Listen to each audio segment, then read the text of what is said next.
Kokiais siurprizais savo koncerte stebino žemaitukai? Kaip Evgenija Redko savo pasirodyme susirinkusių žmonės nukėlė į kitą planetą? Kas Andriaus Mamontovo šou buvo mono, o kas stereo? Visa tai naujame Niekas niekam video dabar.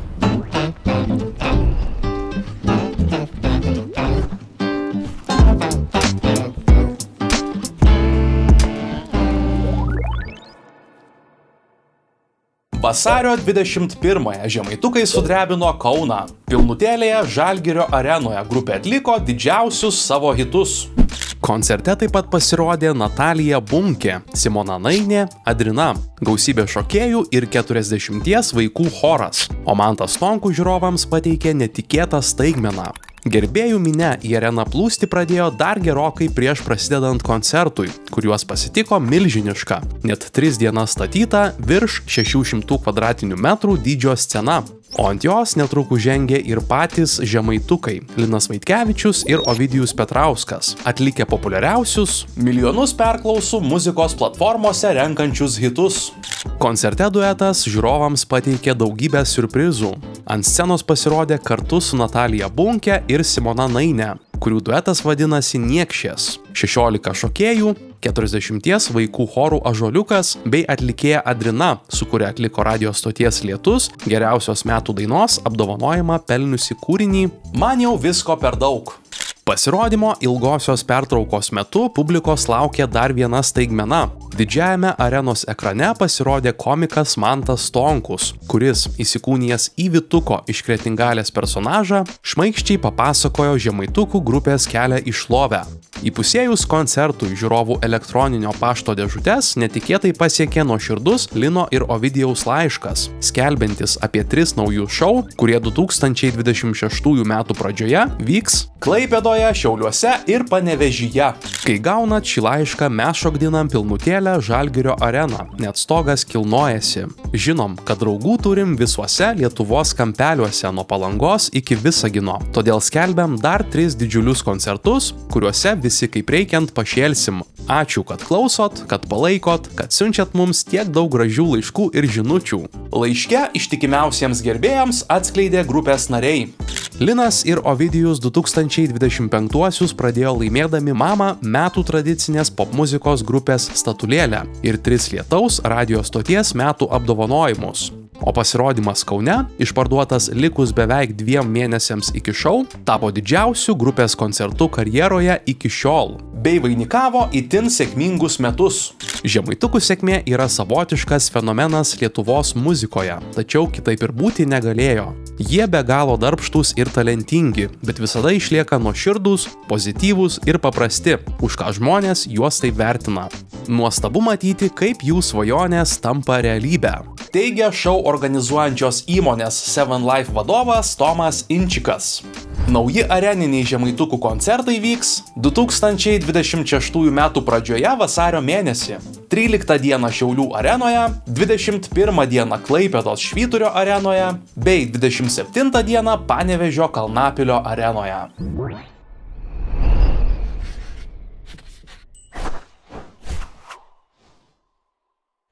Kovo 1 dieną Twinsbet arenoje įvyko įspūdingas Evgenija Redko arena šou. Koncertas, kuris tapo ne tik muzikiniu, bet ir vizualiniu spektakliu, pakvietusiu publiką į kitą planetą. Daugiau nei 1,5 valandos trukęs skrydis į Evgeniją Redko planetą sujungė muziką, šviesas ir kitus vizualius sprendimus į vientisą patirtį, kviečiančią priimti savo autentiškumą. Kartais net ir savo artimiausioje aplinkoje jautiesi kaip ateivis, nors esi iš šios planetos. Šis koncertas buvo šventė kiekvieno iš mūsų unikalumui, kvietimas priimti savo kitoniškumą ir jį švęsti. Po pasirodymo dalijosi Evgenija Redko. Unikalus futuristinis scenos sprendimas apie 40 metrų ilgio žiedas, kuris nusidriekė į publiką, simbolizavo erdvėlaivį, kuriuo į kone 2 valandų kelionę pakvietė dainininkė. Kol kas bent jau Baltijos šalyse nemačiau tokio scenos sprendimo, pridūrė dainininkė. Arena šou kostiumai – dar vienas meninis pasirodymo elementas. Specialiai šiam šou kostiumą Transformerį sukūrė dizainerė Marija Petraitytė, ateiviškus įvaizdžius menininkas Artūras Numsėdis, o pritariamųjų vokalistų kostiumus Deimantė Jakštytė. Įspūdingo vakaro metu kartu su Evgenija Redko ant scenos lipo šokėjai, smuikininkė ir choras. Taip pat kviestiniai svečiai – dainininkai Rokas Jan, Giedrė ir Daddy Was a Milkman. Tačiau visiems tikrų siurprizų tapo Lilo pasirodymas scenoje. Duetu jiedu atliko netgi 3 dainas. Esu euforijos būsenoje ir dėkinga visiems, kurie šiandien buvo su manimi. Tačiau čia sustoti neketinu ir jau turiu idėjų, ką noriu daryti toliau. Galite tikėtis dar daugiau drąsių, konceptualių projektų ateityje. Po pasirodymo su plačia šypsena veide kalbėjo artistė. Pasibaigus grandioziniam šou, Evgenija Redko neslėpė, kad ambicijos tik auga, o kūrybiniai limitai atrodo beribiai.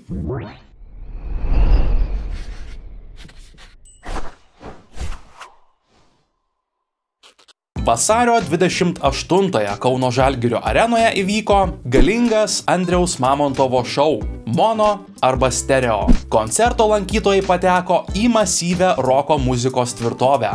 Tiesa, koncerto pirmojoje pusėje buvo trukdžių. Renginio metu gerbėjų minia kelis kartus galėjo pajusti, kaip dingsta mikrofono garsas. Į tai sureagavo ir vakaro žvaigždė Andrius Mamontovas, kuris stengiasi tęsti savo pasirodymą, bet situacija pasikartojo kelis kartus. Laimiai, įvertinus palankios publikos supratingumą, netrukus techninės problemos buvo sutvarkytos, o koncertas tęsėsi be didesnių nesklandumų. Atlikėjas su komanda buvo apdovanotas gausiomis ovacijomis nuo pat pirmųjų koncerto akimirkų. Unikalus šou, įkvėptas legendinio hito Mono arba Stereo, sukurto prieš daugiau nei 25 metus. Mono arba Stereo – tai daugiau nei daina, tai kelias tarp skirtingų muzikos pasaulių. Sakė atlikėjas. Koncerto metu buvo kuriamos 2 išskirtinės emocinės būsenos. Mono, kai veikia tik LED ekranai arba tik šviesos. Ir stereo, kai šie elementai susijungia, sukurdami labai intensyvų jausmą. Scenografijoje buvo naudojami inovatyvūs technologiniai sprendimai, judančios platformos, transformuojamos LED ekrano lubos. Scenos erdvė neapsiribojo tik dvimačių sceninių vaizdų. Mamontovas atskleidė dar vieną ypatingą detalę, kuri pažymėjo renginį. Vasario 28-ąją danguje išsirikiuoja 7 Saulės sistemos planetos, kas yra itin retas reiškinys. Kai toks įvykis sutampa su koncertu, koncertas įgauna kosminį mastelį. Be abejo, užuominų į tai bus ir koncerto scenografijoje.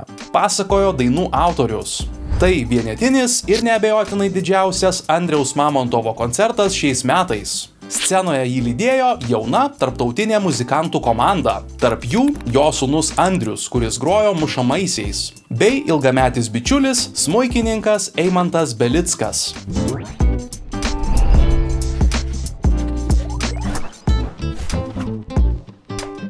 Šiandien naujienų tiek, pasimatysime po 2 savaičių. Nepamirškite paspausti patinka, užsiprenumeruoti kanalą bei pasidalinti video su kitais. Iki!